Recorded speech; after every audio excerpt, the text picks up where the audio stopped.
This is Luke Rudkowski of WeAreChange.org, and before there was Edward Snowden, there was Annie Machon, a former MI5 whistleblower who has a very similar story to Edward Snowden. She was working for British intelligence and then went on the run and exposed a lot of important things, including the very fact that the British government, especially MI6, was hiring Al-Qaeda to overthrow an elected leader.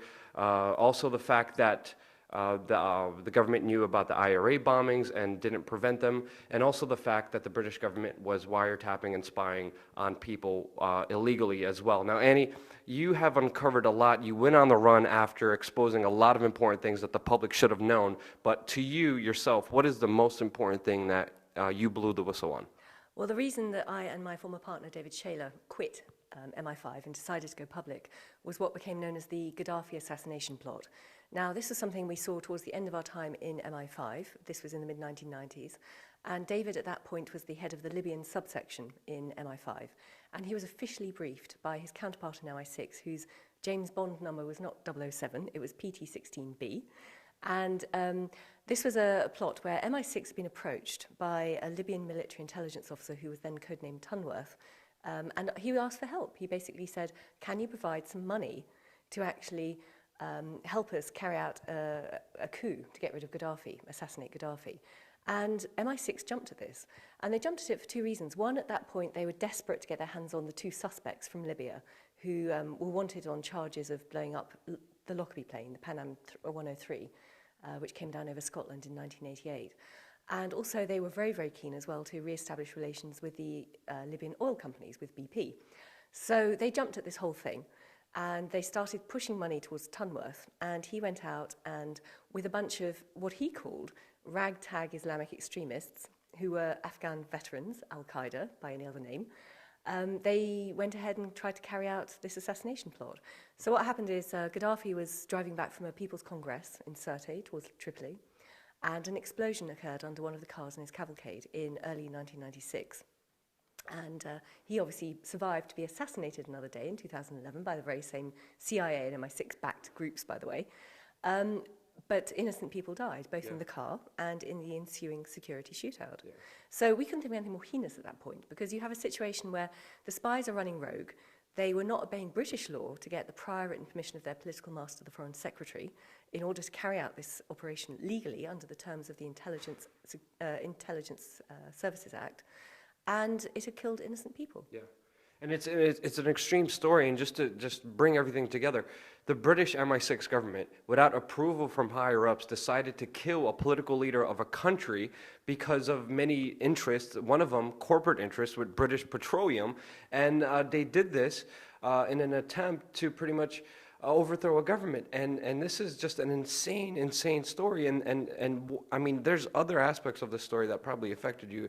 Obviously, the innocent people that were also killed in this assassination attempt also must have bothered you a lot. But from the process from there, I mean, you knew about everything that was happening. You decided to go on the run. Can you tell us more details about just what happened and what you went through? Because it seems very similar to what Edward Snowden is going through right now. Yes, and when I started following the Snowden story, even before I knew who he was, it did bring back a lot of memories, because we were probably two of the only people in the world who understand what it's like to go on the run preemptively before you blow the whistle on a major intelligence agency. Yeah. So we had 3 days notice before the newspaper broke the story. We fled the UK, went literally on the run around Europe for a month, and I went back to the UK and was arrested, potentially for a breach of the Official Secrets Act. And David Shayler was arrested twice and imprisoned twice for exposing the crimes of others. First of all, when the French were requested to extradite him to the UK in 1998, so they put him in prison for 4 months. And once they realised what the actual case was, which is he is a whistleblower, their laws say that whistleblowing is a political action and they do not extradite, so he was released. He then went back to the UK voluntarily in 2000 to stand trial, to face the music, just as they say Edward Snowden should do. And inevitably there was a rigged trial. Inevitably he was found guilty, and inevitably he went back to prison. Yeah. Now in the UK, under the Official Secrets Act 1989, which is there specifically to stop whistleblowing, you go to prison for 2 years for each count you break it. Now, consider what the American whistleblowers, the war on whistleblowers that's being waged, are facing. Chelsea Manning, 35 years. Thomas Drake of the NSA was threatened with 35 years. John Kiriakou, CIA, serving 3 years for exposing the fact that the CIA tortured people. And people say Edward Snowden should go back. Yeah. He needs to stay free. He needs to be able to argue the context of what he has exposed. And why on earth should someone who has taken such a brave step, knowingly risking his 35 years in prison at least, why on earth should he sacrifice his life? Why on earth are most people around the planet not supporting him, not thanking him? Because he's performed such a strong public service, exposing the global panopticon. Now, you expose something that has very important, just creates a very important outline to what's happening right now in Iraq with ISIS right now, because there's rebels that are funded by the U.S., just like in the Gaddafi case that you exposed, where they were supporting al-Qaeda, giving al-Qaeda money to overthrow governments. That situation is repeating itself time and time again, and U.S. foreign policy just seems like a huge contradiction. It's supposed to be a war on terror against al-Qaeda, same with NATO, same with the UK government, but right now with ISIS, what's your understanding of everything that's happening in Iraq right now? It's a situation that the US has brought upon itself and unfortunately brought down on the heads of the innocent Iraqi people. We have seen time and time again across North Africa, the Middle East and Central Asia, the US with its vassal state, the UK, interfering and trying to manipulate the outcome of oil-rich states. So, of course, what we have now in Iraq is a sort of blowback again of the inevitable actions that they took. Plus, of course, you have a situation where they create the very enemies that they say they have to fight. So we've seen that in Afghanistan with the Taliban. We saw it with the fight back against the Soviets in the 1980s. Saw it in Libya in the 1990s. We've seen it across the whole region ever since. We've seen it in Syria. What they do is they go in preemptively. They put people on the ground, CIA officers, MI6 officers, special forces from our armed forces, in order to provide support and know-how and equipment so that these so-called independent rebels can bring independent democracy to their independent countries. That is a lie. It's not the case. They are going in and subverting these states for long-term economic and strategic goals. That's what they're doing. And now, of course, we're seeing the pushback in Iraq because they go out and fund these rebels, these Islamists, whoever might try and get rid of the dictator of the day. And then those rebels have the arms, they have the know-how, they have the tech, but they have their own ideology and they will push back. So what we're seeing with ISIS is the inevitable pushback. Saddam Hussein had nothing whatsoever to do with radical Islam. In fact, he had more to fear from radical Islam than most Western countries, and yet he was linked officially in the American mind post 9/11. 67% of the Americans believed he was behind 9/11. He was funding Islamic extremist terrorism. It was a load of rubbish. There is no way. And now, ironically, this Islamic extremist terrorism has taken root in Iraq and is causing major strategic problems for the West, but also terrorizing the millions of people who live in Iraq and the poor women. I mean, let's bear in mind, Saddam Hussein was a brutal dictator, but he ran a very secular state. He was a strong man. He kept most things under control. Unless you were political dissident, you had a fairly good quality of life, particularly the women who could get an education, who could go to university, who become professionals. Now, wherever ISIS goes, they're shoving the women back, covered up, into their homes. They're not allowed to work. They're not allowed to do anything. That is, for half the population of Iraq, it's just appalling. I mean, the violence is appalling for the whole population of Iraq, but for the women, awful. And it's really important to note that, the hijackers came from Saudi Arabia. All these terrorists in Syria, in Libya, and in Iraq now, ISIS, are being funded by Syria. And then, the U.S. and NATO and Western powers backed the Syrian rebels to take over Assad, but they're backing al-Qaeda. They lost. Assad won the election again, and now, these rebels have nowhere to go. They go into Iraq, and now they're destroying everything again. It seems like it's just a big continual business market for the military-industrial complex, fooling us, saying that we're fighting the war on terror for freedom. Meanwhile, we're propping up both sides of the circle, which you exposed way before even everything was happening as it is now. But now it's happening on an extreme level. So, where do you see this going? And can you talk about this cycle that's happening right now with U.S. funding both sides, al-Qaeda and supposedly the people fighting against it? Can you describe that?